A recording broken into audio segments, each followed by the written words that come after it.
Welcome. Hari ini kita akan pelajari terkait keperawatan keluarga. Nah, bagi kalian yang mau ikut tes CPNS ataupun P3K ataupun uji kompetensi keperawatan, kalian bisa pelajari soal ini ya. Tahun 2023 kemarin, pas pertama kali saya ikut tes P3K, itu yang keluar kebanyakan terkait keperawatan yang ada di komunitas, seperti surveillance itu keluar. Terus juga terkait keperawatan gerontik, lansia, manajemen, yang hal-hal seperti beneficient, justice gitu. Itu harus dipelajari juga ya teman-teman. Tapi hari ini aku mau mempelajari ataupun membahas terkait keperawatan keluarga. Sebelum kita mulai, jangan lupa di subscribe ya teman-teman. Soal pertama, perawat mengunjungi rumah seorang perempuan 55 tahun.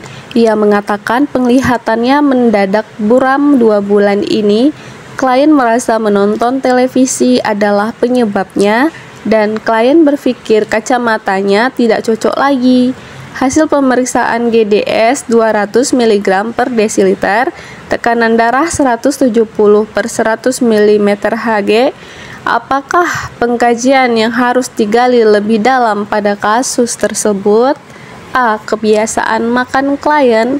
B. Kebiasaan olahraga klien. C. Upaya klien mengatasi sakitnya. D. Kebiasaan menonton televisi. E. Durasi pemakaian kacamata. Silakan dijawab ya teman-teman. Jawabannya adalah A. Kebiasaan makan klien. Kenapa dengan kebiasaan makan klien?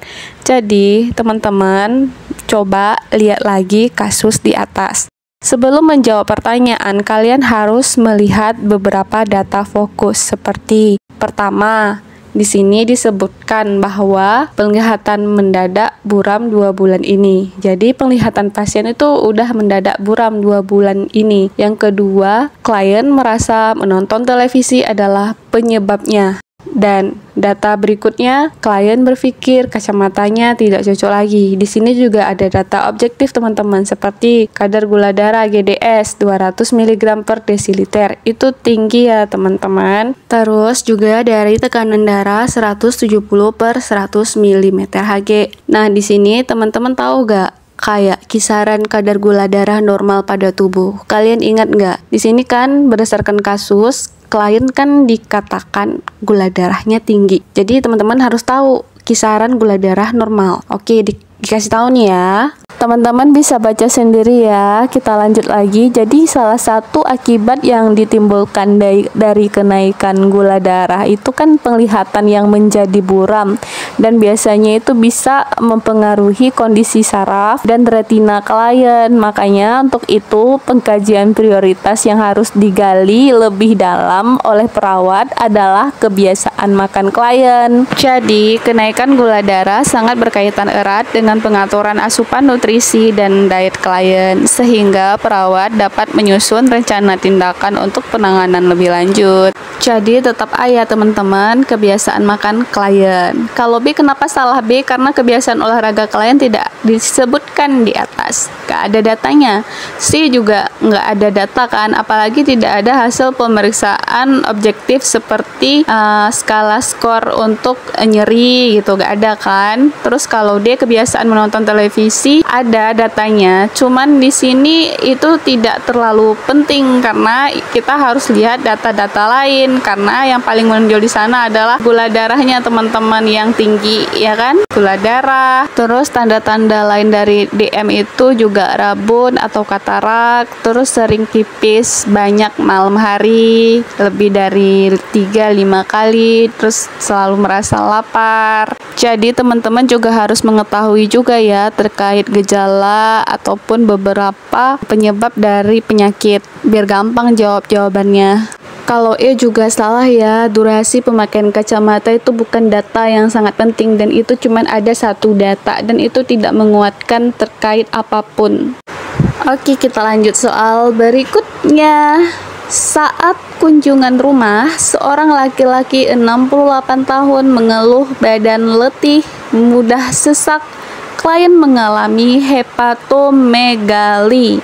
tekanan darah 200/100, frekuensi nafas 30 kali per menit. Klien terakhir berobat 5 bulan yang lalu. Keluarga suka menyajikan makanan asin dan bersantan. Apakah masalah keperawatan pada kasus di atas? A. Ketidakpatuhan. B. Pemeliharaan kesehatan tidak efektif.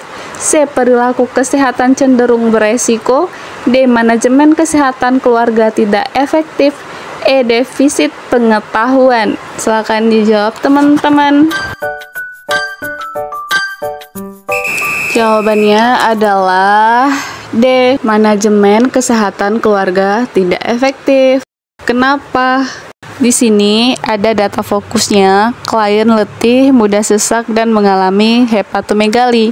Hepatomegali itu hatinya bengkak ya teman-teman, makanya dia menjadi sesak, didukung oleh data objektif dengan pernapasan 30 kali per menit. Di sini juga ada data klien berobat 5 bulan yang lalu. Terus keluarga klien memberi makanan asin bersantan kepada klien. Berdasarkan kasus, klien mengalami hepatomegali teman-teman. Hatinya bengkak sekaligus memicu hipertensi. Pada pasien lansia terutama yang mengalami hipertensi perlu diperhatikan untuk membatasi asupan garam dan memperhatikan pola diet yang sesuai agar tidak menimbulkan dampak buruk pada penderita. Keluarga klien memberikan makanan asin bersantan pada klien yang justru menimbulkan pemburukan pada kondisi klien. Jadi makin buruk dong kondisinya kalau dikasih makanan seperti itu.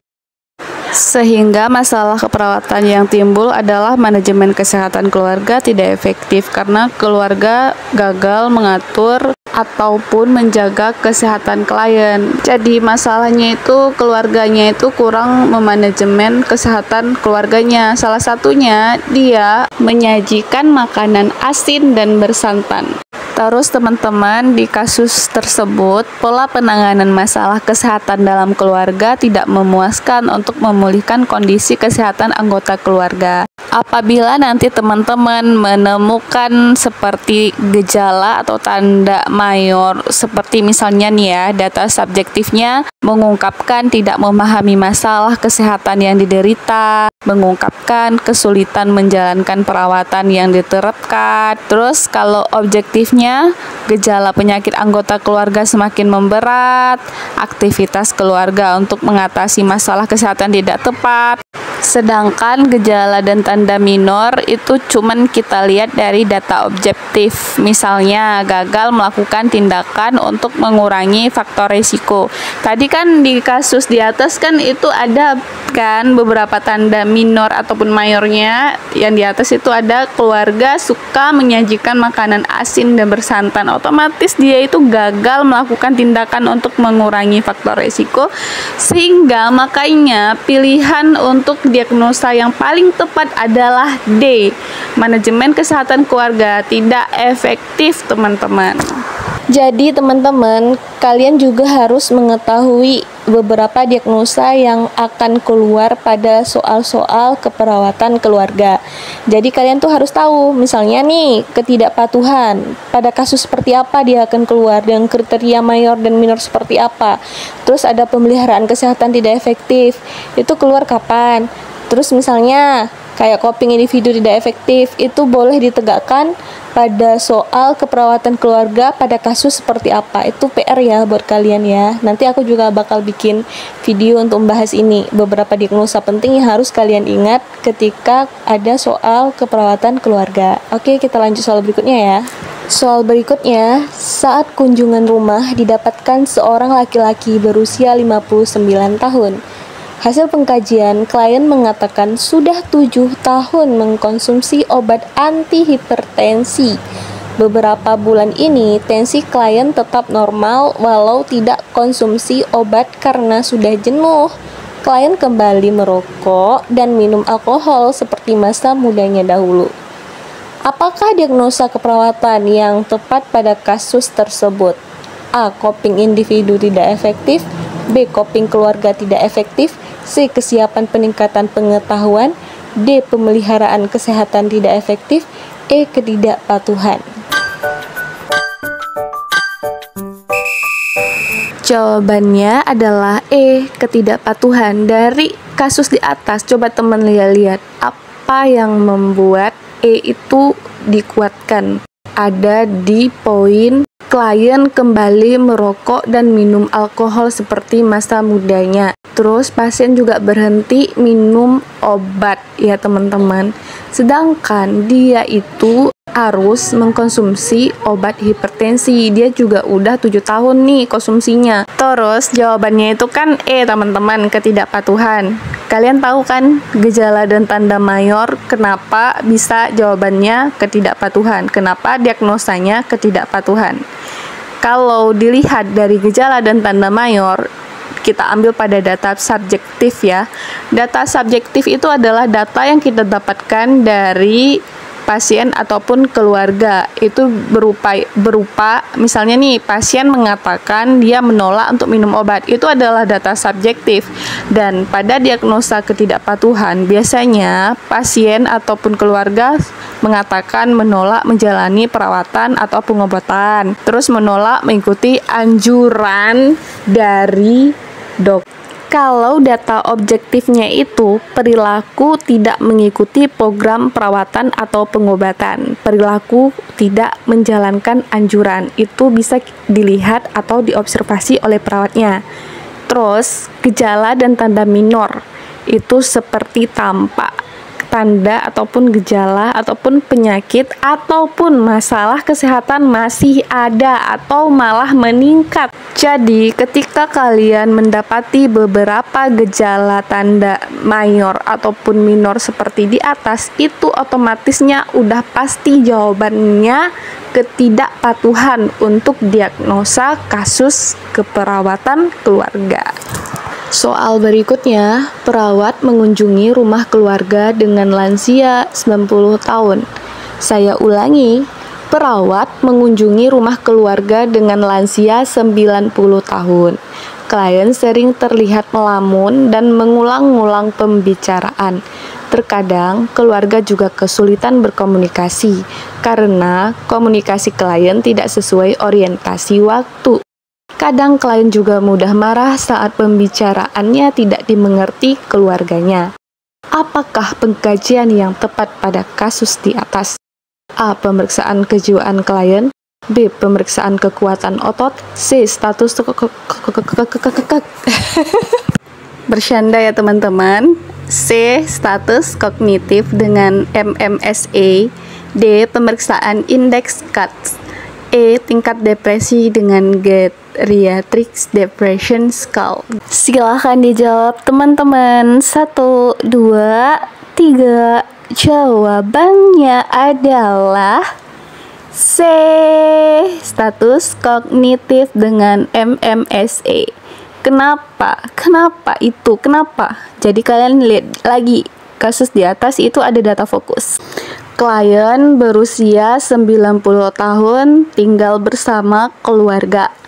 Data kedua, klien terlihat sering melamun dan mengulang-ulang pembicaraan.